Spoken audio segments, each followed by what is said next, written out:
Shazam! Fury of the Gods arrives with two strikes against it since it's not only a studio-produced sequel but also a superhero movie made in 2023. One should expect a certain level of creative committee-mandated, Mad Libs why monotony, regardless of how one feels about the surprisingly decent Shazam.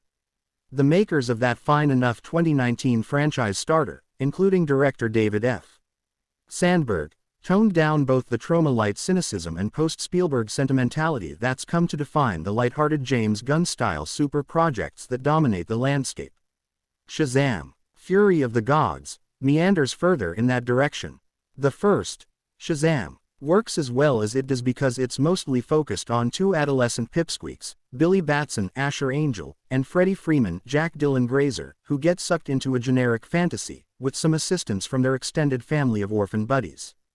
Shazam! Fury of the Gods mostly sticks to the comic book formula that the first movie poked fun at, despite another strong comedic performance from star Zachary Levi and some sporadic yucks throughout. It's shtickier and less assured than the first, Shazam. But these leftovers still reheat well enough. Billy, Freddie, and their foster family members return to fight the latest vengeful dangling plot thread, this time a trio of vindictive sorceresses called the Daughters of Atlas, led by Hespera, Helen Mirren, and Calypso, Lucy Liu, who want to avenge their father, Atlas not in this picture. The identity of the third daughter is briefly shrouded in mystery.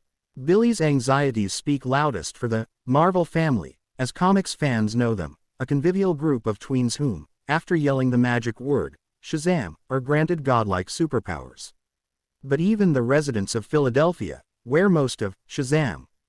Fury of the Gods takes place, don't seem to know who these kids are. They refer to the Marvels as the Philly Fiascos, presumably because you can't successfully brand a DC Comics character as a Marvel anything. Billy also longs to know what his superhero name is. He gets some answers after he unexpectedly reunites with his grumpy guru mentor, the wizard Jaimin Hansu, who somehow survived the events of the first Shazam. Don't worry if you forgot this last plot point. Billy and Freddie repeatedly joke about it. That kind of pre-chewed humor is only charming because it's finessed by the movie's ensemble cast members, especially the actors who play the punchy, adult-aged demigods that Billy and his family become when they say the magic word.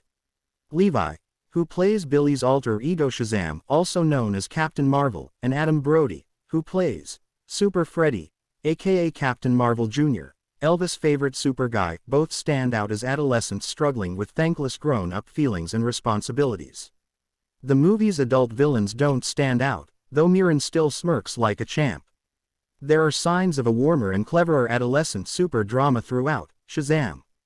Fury of the Gods clearly enunciated and frantically declaimed dialogue hints at Billy's prevailing fear of aging out of his family, especially now that he's about to turn 18 years old.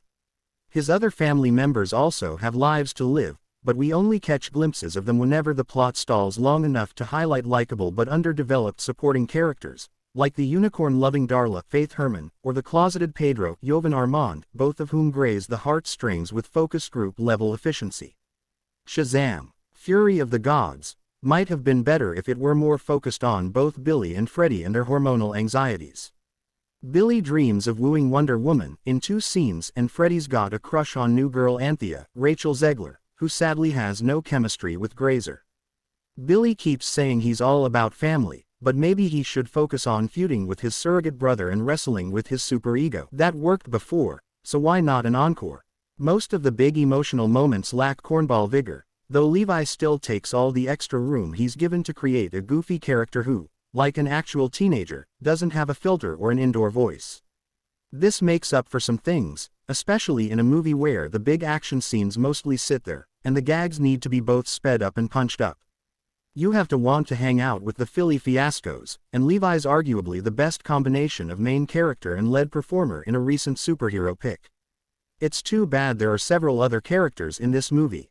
Honestly, Captain Marvel's a tough character to get right, and if DC still can't nail a sunny, or functionally grimdark, Superman movie, what hope does Levi's big red cheese have of surviving the latest DC implosion?